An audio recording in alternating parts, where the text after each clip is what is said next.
कितनी शुद्धता है आपके अंदर? बोलो। 24 कैरेट के हो आप लोग? मिलावट हो गई ना। इसलिए इतनी मिलावट ना कर लेना कि आप मनुष्य भी ना बचें। मनुष्य जैसे हो, बस ये तसल्ली करो कि मनुष्य जैसे हैं। आज का इंसान देखो ना, बात बात पे झगड़ा करता है, गुस्से में है, चिड़चिड़ा रहा है, परेशान है, रो रहा है, खुद रो रहा, खुद अपने आप को नोच रहा है, खुद अपने आप की हत्या की प्लानिंग कर रहा, फांसी लगा लूं कि रेल में मर जाऊं कि कूद के मर जाऊं, कैसे आप अपनी साजिश रच रहा है। क्यों? क्योंकि आप अब इंसान कहां बचे, मिलावट इतनी हो गई। इसलिए कहते हैं कुसंग का परित्याग कर दो और सत्संग में प्रवेश कर जाओ। सत्संग की गंगा में जब प्रवेश कर जाओगे और इसमें डुबकियां लगाओगे तो जितना मैल है काम का, क्रोध का, लोभ का, मोह का, सारा मैल इस सत्संग के जल से धुल जाएगा। बुद्धि विवेक निर्मल हो जाएगी और जैसा एक छोटा सा बच्चा होता है उसी तरह आप भी बिल्कुल शुद्ध निर्मल हो जाएंगे। कोई विषय नहीं, कोई वासना नहीं, निर्मल हो जाएंगे। तो भगवान क्या करेंगे? निर्मल मन जन सो मोहि पावा, मोहि कपट छल छिद्र न भावा। भगवान हृदय से लगा लेंगे। जिनका मन शुद्ध हुआ वो बहुत सुखी हैं, जिनका मन अशुद्ध है वो बहुत दुखी हैं।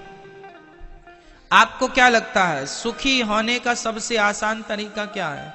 पैसों से सुख मिलता तो पैसे वाले पैसा दे के सुख खरीद लेते, पर बहुत पैसे वालों को भी, एक पैसे वाले ने तो आत्महत्या कर ली अभी कुछ वर्ष पहले, आपने भी अखबार में टीवी पर सुना।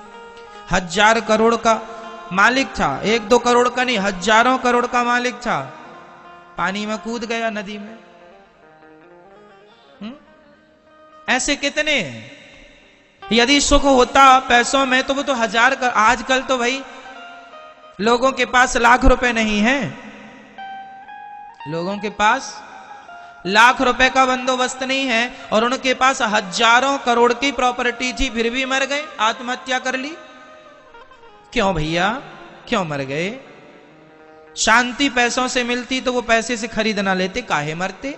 इसका अर्थ ये है शांति पैसों में नहीं। मैं ये नहीं कहता पैसे ना कमाओ, ना जी, मैं तो खूब पैसे कमाने की आपको सलाह दूंगा। ज्यादा पैसे कमाना चाहिए, काम ज्यादा करो, मेहनत ज्यादा करो, जो करते हो उसे और बेहतर बनाओ और काम ज्यादा करो। पैसा खूब कमाना चाहिए, नाम कमाओ, इज्जत कमाओ, सब कुछ कमाओ, लेकिन अपने आप को भगवान से जोड़ के रखोगे तो उस पैसे में सुकून मिलेगा। और भगवान से नहीं जुड़े रहेंगे तो वही पैसा आपको परेशान करेगा। धन के बहुत साइड इफेक्ट भी तो होते हैं। धन जब आता है तो धन अकेला थोड़ी आता है। धन जब आता है तो अपने संग अहंकार को भी लाता है। क्यों जी? धन आएगा तो क्या आएगा? अहंकार। और रावण की लंका जल गई, रावण धराशायी हो गया। क्यों? क्योंकि रावण अहंकारी था। सोने में, गोल्ड में आग नहीं लगती, लेकिन रावण की लंका में आग लग गई। रावण की लंका में आग नहीं लगी, रावण के अहंकार में हनुमान जी ने आग लगा दी। अहंकार जल के समाप्त हो गया। तो जीवन में धन आए तो बिल्कुल सावधान। जितना धन आए, आम के वृक्ष में जितने आम के फल लगते हैं उतना ही आम क्या होता है? क्या होता है? झुक जाता है ऐसे। और बबूल महाराज कभी नहीं झुकते, क्योंकि उनमें कांटे, बबूल के, जिसके अंदर कांटे होंगे उससे आप झुकने की उम्मीद नहीं कर सकते। जिनके अंदर सद्गुणों के फल होंगे, संस्कारों के फल होंगे, उन्हीं से आप झुकने की उम्मीद करते हैं। इसलिए झुकता वही है जिसमें जान होती है। अकड़ खास मुर्दे की पहचान होती है। धन जितना मिले उतने नम्र हो जाओ, उतने सरल हो जाओ। आज कुछ लोग जरा सा पैसा पा लेते हैं, कॉलर खड़ी करके चलते हैं, साहब हमारी तो गाड़ी है, ओ हमारे पास बड़ा सा मोबाइल है, हमने तो घर बना लिया है अपने पैसों पर। जरा सा आ गया, आजकल का आदमी जरा सा पाले तो हैंग हो जाता है साहब। कहावत बोल दूं इसमें, कुत्तों को घी हजम नहीं होता। इसमें ये कहावत काम कर जाएगी। कुत्तों को घी नहीं हजम होता। कुछ दो कौड़ी के लोग होते हैं जिनको जरूरत से ज्यादा पैसा मिल जाए तो वो उसे हजम, वो अपने एटीट्यूड में दिखाएंगे, ले भाई हमारे पास है, सामने वाले को देख के पता चल जाएगा कि हाँ इसके पास कुछ आ गया है। फिर वो आपको कुछ समझेगा नहीं, अपनी अकड़ में रहेगा, समझ लो कि अब इसे मिल गया है। लेकिन ये संभाल नहीं पाया तो देखना, आप देख लेना, मिल तो गया है, क्योंकि संभाल नहीं पा रहा है तो जितनी तेजी से मिला उतनी तेजी से चला जाएगा, क्योंकि संभाल नहीं पाया। लक्ष्मी माता जब आती हैं तो वो आने को तो तैयार है, तुम अपना पात्र बड़ा कर लो, क्योंकि शेरनी का जो दूध होता है ना, तांबे के बर्तन में दोहोगे शेरनी को तो तांबे का बर्तन तोड़कर दूध निकल जाएगा, लोहे का बर्तन फाड़ देगा, चांदी का बर्तन फाड़ देगा। अरे शेरनी का दूध ठहरता है तो केवल सोने के पात्र में, गोल्ड के पात्र में ठहरता है। लक्ष्मी आएंगी, आपका हृदय रूपी, आपके विचार रूपी पात्र मजबूत होना चाहिए, आप संभाल पाए, आप रख पाए उसे बिना अहंकार के। धन आवे बिल्कुल सरल होते जाइए, सरल होते जाएंगे तो धन बढ़ता जाएगा, और अहंकार ले आएंगे तो जितनी तेजी से आया उतनी तेजी से चला जाएगा, जहां थे वहीं आ जाओ। मैंने लाखों लोगों को देखा है अहंकार करते हुए और अहंकार के बाद जहां की तहां आते हुए। हाँ या ना, सही है कि नहीं? इसलिए धन आए तो पहली जरूरत है सरल हो जाओ, सहज हो जाओ, छोटी छोटी बातों में गुस्सा ना करो, संभल के चलो, संभाल के रखो। जमाने को पता ना लगे कि तुम्हारे पास धन है। कुछ चीजें पर्दे में रहनी चाहिए। कौन कौन? लक्ष्मी पर्दे में रहे तो अच्छी है, भोजन प्रसादी पर्दे में रहे तो अच्छा है, और घर की स्त्री पर्दे में रहे तो अच्छा है ना?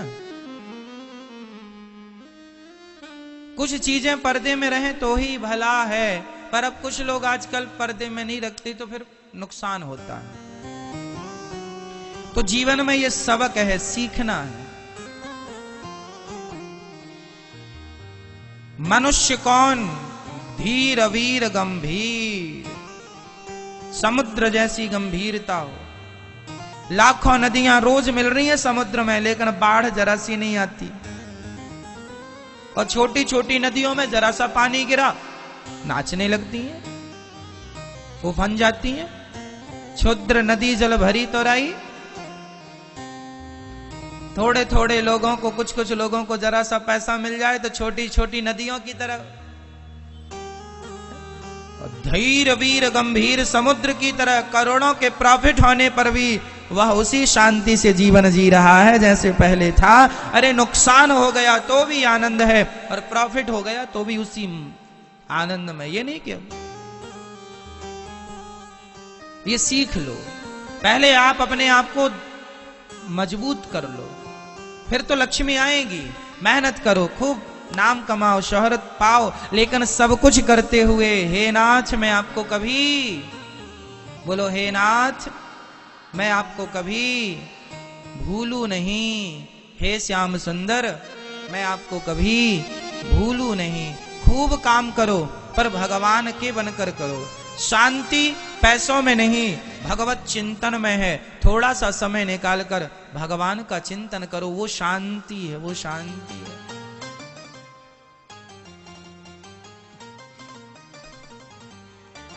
बड़े बड़े लोगों को आपने पता नहीं इतिहास पढ़ा कि नहीं पढ़ा, एक थॉमस नाम का एक बहुत बड़ा साइंटिस्ट था, थॉमस उनका नाम था। बड़ी बड़ी मिसाइलें और बड़े बड़े आविष्कार उन्होंने किए हैं नासा के लिए। जब उन्होंने बड़े बड़े मिसाइलें और आविष्कार किए और जब उनका बुढ़ापा आया तो आपको पता होना चाहिए मिस्टर थॉमस भारत की धरती में आए। कभी प्रयागराज जाएं तो कभी हरिद्वार जाएं। किसी ने पूछ लिया कि आप तो इतने बड़े साइंटिस्ट हो, इतना पैसा है कि अथाह कोई सीमा नहीं, और फिर आप भारत में क्या कर रहे हैं?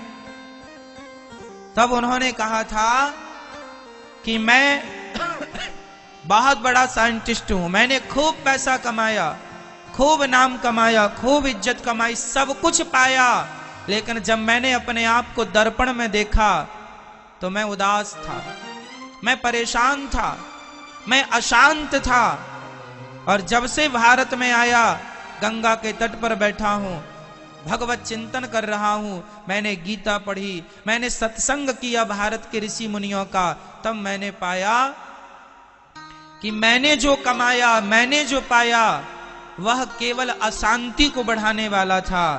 भारत की मिट्टी पे जो ध्यान लगाते हैं, सच्ची शांति वही है। इसलिए शांति की भूमि भारत है। बड़े बड़े वैज्ञानिकों का इतिहास उठा लेना, शांति के लिए उन्हें भारत आना पड़ता है। अंत में आंख बंद करके भगवान का ध्यान करना पड़ता है। आखिरी यही सत्य है। हम तो ये कहते हैं कि तुम पैसा भी कमाओ ईमानदारी से, पर भगवान का ध्यान अभी से करो, क्योंकि अंतिम सत्य यही है। कमा लो पैसा, बांध कर तो तुम्हारे बाप दादे भी नहीं ले गए और तुम भी नहीं ले जाओगे। जीवन में शांति चाहिए, और शांति कब मिलती है? जब संतोष प्राप्त होता है। संतोष कब प्राप्त होता है? जब सत्संग करते हैं। सत्संग कब करते हैं? जब भगवान की कृपा होती है, तब सत्संग प्राप्त होता है। इसलिए भगवान की कृपा जरूरी है। हम ये थोड़ी कहते हैं कि तुम काम ना करो, पैसे ना कमा, खूब करो ना, खूब पैसा कमाओ, भगवान से जुड़ कर, भगवान के बनकर। भगवान के अवतार कितने हैं मैया? 24। भगवान साकार हैं कि निराकार हैं? बताओ, भगवान साकार हैं कि निराकार? सगुण हैं कि निर्गुण? बताइए। भगवान साकार हैं, जिसका कोई आकार होता है उसे साकार कहते हैं, जिसका कोई आकार नहीं होता उसे निराकार कहते हैं। बताइए, भगवान साकार हैं या निराकार? बोलो। भगवान दोनों हैं, साकार भी हैं और कैसे? दोनों कैसे हो सकते हैं? तो ऐसे, जैसे पानी निराकार होता है, पानी का कोई आकार नहीं होता, पानी निराकार होता है, पर उसी पानी को आप गिलास में भर के फ्रिज के अंदर रख दीजिए, फ्रीजर में रख दीजिए, तो वही पानी बर्फ बन जाएगा। पानी निराकार था, पर बर्फ का एक आकार होता है, तो पानी ही बर्फ बना। उसी प्रकार भगवान निराकार हैं, पर भक्तों की आस्था की फ्रिज के कारण वही निराकार सगुण साकार बन के राम और कृष्ण बन के प्रकट होते हैं। तो साकार भी वही, निराकार भी वही। ये भेदभाव नहीं रखना चाहिए कि मैं तो निराकार का पुजारी हूं या मैं साकार की। ना जी, निराकार ही साकार है, साकार ही, इसमें कोई भेद नहीं, कोई दृष्टि नहीं रखे भेदभाव की।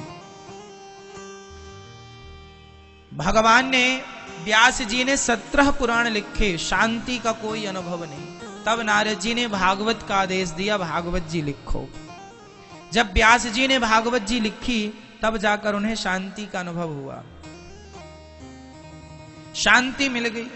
तो भागवत हमें शांति प्रदान करने वाला ग्रंथ है। इसलिए जब भी वक्त मिला करे, भागवत सुन लिया करो। भागवत, आपके घर में भागवत जी हैं कि नहीं?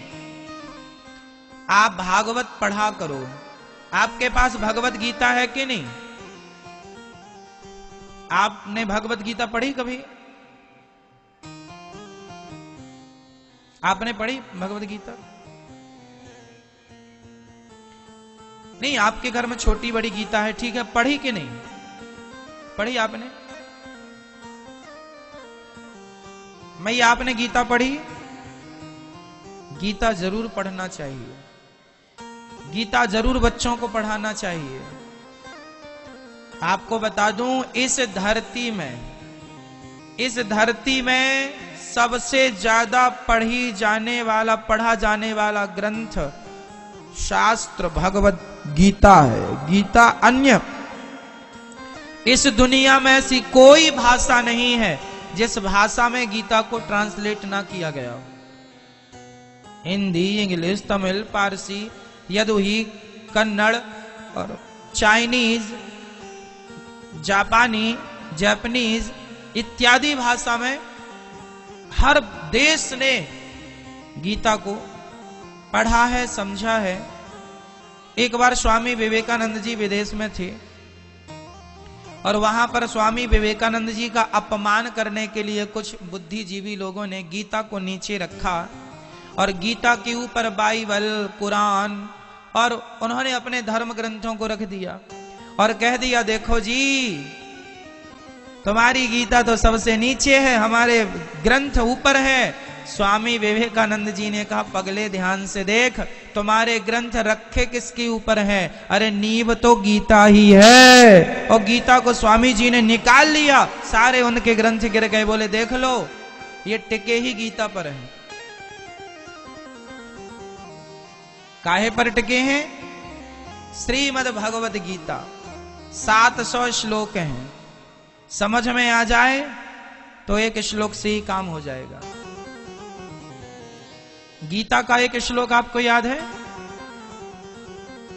चलो, एक श्लोक नहीं, मैं आधा आपको याद कराता हूं। बोलो, कर्मण्येवाधिकारस्ते मा फलेषु कदाचन। बोलो, कर्मण्येवाधिकारस्ते। भगवान कृष्ण गीता में कह रहे हैं, हे अर्जुन, तू कर्म कर और फल की इच्छा ना कर। ये बात जो गीता की है, ये बात सारी दुनिया के लोग चरितार्थ कर रहे हैं, इस बात पर अमल कर रहे हैं। केवल इस श्लोक पर बड़ी बड़ी रिसर्च हो रहे हैं। एक श्लोक पर बड़े बड़े लोग, बुद्धिजीवी लोग, माइंडेड व्यक्ति काम कर रहे हैं इस श्लोक की व्याख्या कर करके अपने स्कूल। अमेरिका की यूनिवर्सिटी में गीता पढ़ाई जाती है। अमेरिका में गीता पढ़ाई जाती है। आप सोचिए, कितने देश हैं जहां गीता को पढ़ाना कंपलसरी है, पढ़ाना ही है। एक भारत है जिसके देश में गीता का प्राकट्य हुआ, वो लोग गीता नहीं सुन रहे हैं, समझ रहे हैं। आपके पास गीता होती, आपके पास गीता यदि आपने पढ़ी होती तो आप कितने आगे चले गए होते। एक बात बताएं भैया, आप लोग अमेरिका का गाना गाते हैं, जापान और बड़े बड़े देशों का गाना गाते हैं, वो सबसे अच्छे हैं, वो सबसे अच्छे हैं। भारत से अच्छा कुछ नहीं है। आपको बताएं, दुनिया को टाइम देखना, घड़ी देखना किसने सिखाया है? सूर्य ग्रहण कब पड़ेगा, ये दुनिया को बताने वाला कौन था सबसे पहले? भारत। नासा का जब गठन नहीं हुआ था, नासा जब एक्टिव नहीं थी, जब वैज्ञानिक क्या होता है कोई जानता नहीं था, साइंटिस्ट क्या है कोई जानता नहीं था, तब हमारे देश में, हमारे पंचांग में, जिसे पत्रा कहते हैं, पंचांग कहते हैं, कैलेंडर कहते हैं, इनमें हमारे यहाँ किस तारीख को कितने बज के कितने मिनट पर सूर्य ग्रहण होगा, चंद्र ग्रहण होगा, हम लोग सबसे पहले जानते थे। तो साइंस आज ये बता रहा है, आज नासा बता रहा, नासा तो आज बता रहा, जब नासा नहीं था तब हम भारत के लोग बताते थे कि नहीं, वो सही बताते। और हमसे पूछ कर उन्होंने ये देखा है, और इसके बाद उन्होंने अपनी गणित चालू कर दी। वो परफेक्ट, सबका 2 और 2 4 तुम्हारे लिए भी है, 2 2 4 मेरे लिए भी है। क्यों जी? थ्योरी समझ में आ जाए, काम हो जाता। तो दुनिया को समय बताने वाले हम हैं। इसलिए हम आपसे निवेदन करते हैं, हमारे भारत को, अपने देश को, अपने मिट्टी को कम ना समझिए। हम ना होते तो दुनिया को गिनती ना आती। जीरो का आविष्कार आर्यभट्ट ने जीरो दिया, शून्य और दशमलव। ना देते तो पृथ्वी से सूर्य की दूरी कैसे निकलती, पृथ्वी से चंद्रमा की दूरी कैसे निकलती। सारे सॉफ्टवेयर, सारे इंजीनियर, सारे लैपटॉप, कंप्यूटर सब बेकार होता यदि संख्या ही नहीं होती 10 के बाद की। तो इसलिए हमारा देश, जो हमारे भारतवासी हैं, आपको गर्व होना चाहिए कि हम भारतवासी हैं, भारतीय हैं। हम आध्यात्म भूमि पर हमारा जन्म हुआ। हम उस देश के वासी हैं जिस देश में गंगा बहती है। इसलिए गर्व होना चाहिए। और आप अपने देश के लिए कुछ अच्छा कीजिए, अपने भारत के लिए कुछ अच्छा सोचिए। भागवत जी की रचना व्यास जी ने की, शांति का अनुभव हुआ। अब महाभारत से इस कथा को प्रारंभ करते हैं। नारद जी पिछले जन्म में दासी पुत्र थे, भगवत कृपा से ब्रह्मा पुत्र हुए। अब मैं महाभारत की कथा का आपके बीच में संदर्भ, जो उच्च कोटि के विचार हैं, वह आपके मध्य रखता हूं। बताइए, महाभारत कहां लड़ा गया? कहां पर? कुरुक्षेत्र में। आज वर्तमान में हरियाणा की धरती में ये कुरुक्षेत्र है। आज भी। अब बताओ, कुरुक्षेत्र में महाभारत हुआ था, क्या हुआ था, इस पर किसी को संदेह है? यदि संदेह है तो मैं क्लियर कर सकता हूं, इसलिए पूछ रहा हूं। आज भी पुरातत्व विभाग को खुदाई के दौरान महाभारत के अवशेष मिल रहे हैं। इससे बिल्कुल पुख्ता हो गया कि जो हम पढ़ रहे हैं, गीत ग्रंथों में सुन रहे हैं, वह एकदम सत्य है ना? ऐसा नहीं है कि हम लोग लिखी बात सुना दी। एक सज्जन हमसे बोले, महाराज जी ये वेद पुराण ये सच्ची थोड़ी है। हमने कहा फिर क्या है? बोले ये तो किसी की कल्पना। वेद पुराण किसी की कल्पना। ऐसे एक व्यक्ति ने हमसे कहा। हमने कहा चल भैया, यदि कल्पना है तो फिर जो लिखा है वो सच कैसे हो रहा है? बोले क्या सच हो गया? मैंने कहा सुनो, आपको सच बताऊं क्या हो रहा है। भागवत में लिखा है कि द्वारिका के राजा कौन है? कौन थे उस जमाने में द्वारिका के राजा?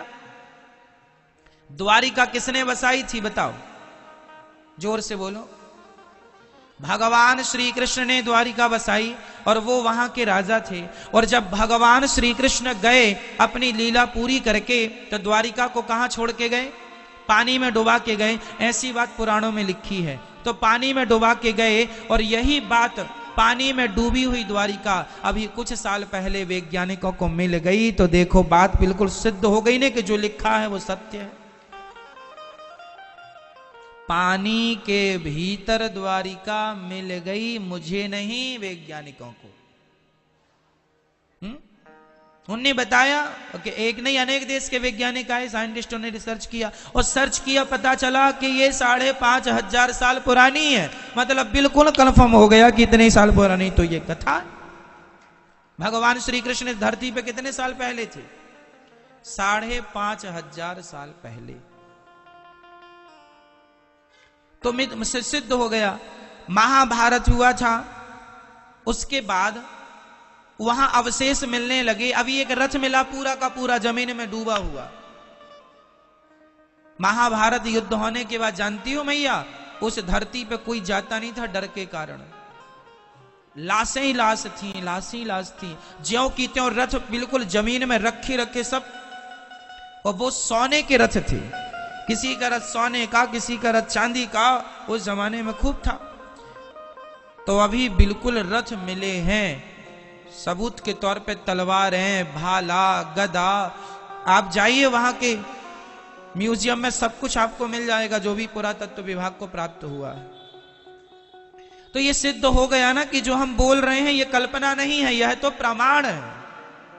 यह किसी व्यक्ति की कल्पना नहीं है कि भागवत किसी की कल्पना, गीता किसी की कल्पना है, रामायण किसी की कल्पना। ना जी, कल्पना होती तो उस बात के साक्ष्य ना मिलते, सबूत ना मिलते। सबूत मिल रहे हैं, इसका मतलब जो लिखा है। हमारे इस धरती का सबसे प्राचीन इतिहास क्या है? बोले हमारे वेद पुराण महाभारत सबसे पुराना इतिहास है।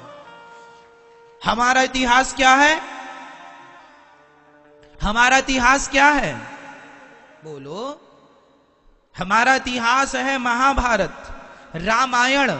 लेकिन हमारे भारत के बच्चों को, हमें और आपको इतिहास रामायण का और महाभारत का ना पढ़ाकर मुगलों का इतिहास पढ़ाया गया है, जो कि अभी कुछ वर्ष पहले की पुरानी बात है।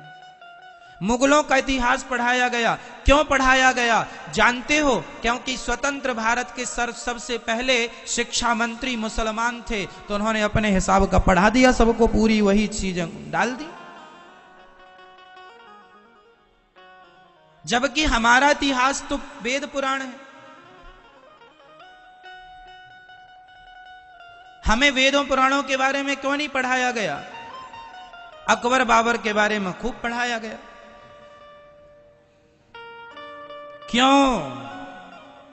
क्यों पढ़ाया गया? जबकि प्राचीन इतिहास तो महाभारत।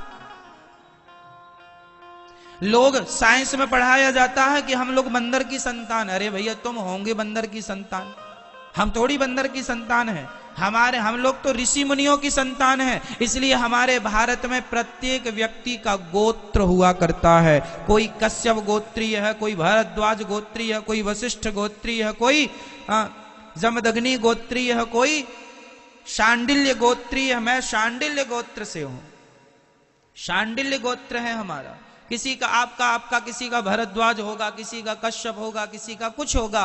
तो जो आपके गोत्र हैं, ये गोत्र क्यों? हमारे यहाँ ब्राह्मण का भी गोत्र होता है, क्षत्रिय का भी, वैश्य का भी और शूद्र का भी। हमारे देश का मोची जो है उसका भी गोत्र होता है, क्योंकि हमारे यहाँ हम लोग बंदरों की संतान नहीं। आपका जो गोत्र है, आप उन्हीं ऋषियों की संतान है, उनकी संतान थे आप, इसलिए आपको उस गोत्र से जाना जाता है।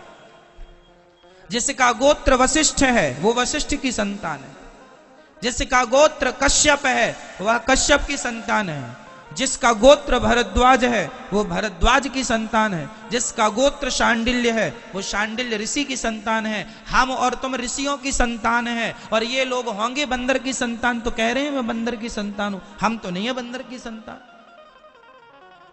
भैया ये पढ़ाया जाता है बच्चों को कि आप पहले बंदर की संतान थे।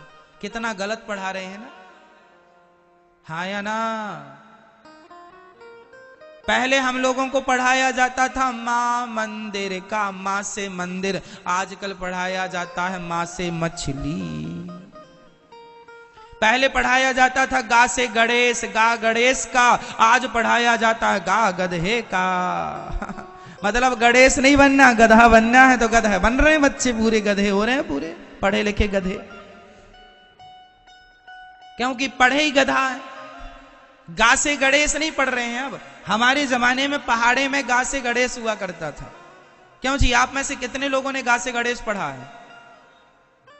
आपने गणेश पढ़ा है? और गा से गधा कितने लोगों ने पढ़ा है?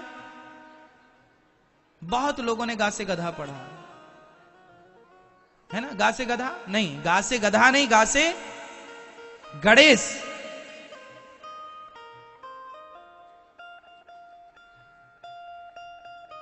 आ से अर्जुन पढ़ाना चाहिए था। आ से अर्जुन का, अर्जुन गांडीवधारी अर्जुन। लेकिन हम लोगों को नहीं पढ़ाया गया। इसलिए हम लोगों को हमारी हिंदी कितनी अच्छी है। कहां से शुरू होती है? आ से, अनपढ़ का। हमारी हिंदी कहां से शुरू होती है? अनपढ़ से लेकर आखिरी कहां है? ज्ञानी तक। अनपढ़ से शुरू होकर ज्ञानी तक पहुंचाती है हमारी हिंदी भाषा। और इंग्लिश भाषा ए फॉर एप्पल और जेड जेब्रा मीन्स जानवर। एप्पल खाओ और एप्पल की यात्रा से शुरू करके आखिरी में जानवर बन जाओ। तो जानवर बनाने वाली भाषा हमारी नहीं है, हमारी तो ज्ञानी बनाने वाली भाषा है। क्या हमारा आखिरी अक्षर क्या है? बोलो। ज्ञा ज्ञानी का, ज्ञा ज्ञानी पढ़ते ना हम लोग। हमारी भाषा हमें क्या बनाती है? ज्ञानी। और दूसरों की भाषा क्या बनाती है? जानवर। जेब्रा क्या है? जानवर। इसलिए हमारी भाषा हिंदी है, हम वतन है हिंदुस्तान। हमारी भाषा, हमारा देश, हमारी संस्कृति, हमारा संस्कार, हमसे श्रेष्ठ संस्कार इस धरती में किसी जात के नहीं है। जितनी मानव जाति में सबसे श्रेष्ठ संस्कार हम हिंदुओं के, हम सनातनियों के। ऐसा संस्कार अद्भुत। मैं आपको क्या क्या बताऊं, डीपली घुस के बताऊंगा, टाइम लग जाएगा। मैं आपको क्या बताऊं। अमेरिका जैसे देशों में जब लड़की 18 साल की होती है और लड़का 18-20 साल का होता है तो वो स्वतंत्र हो जाता, जहां मन करे वहां जा, किसी से शादी कर। जितने अमेरिका में कोई पति पत्नी 10 साल तक रह जाते हैं तो दूसरे, अरे 10 साल तक साथ में हो। वहां तो साल 2 साल रहे फिर दूसरा, साल 2 साल रहे फिर दूसरा। क्यों जी? साल भर एक पत्नी के संग रहे फिर त्याग दिया, दूसरी कर ली, फिर पुरुष के संग रहा, दूसरे त्याग। वहां कपड़ों की तरह लोग बदलते हैं। मजाक नहीं कर रहे, रियल बोल रहे हैं।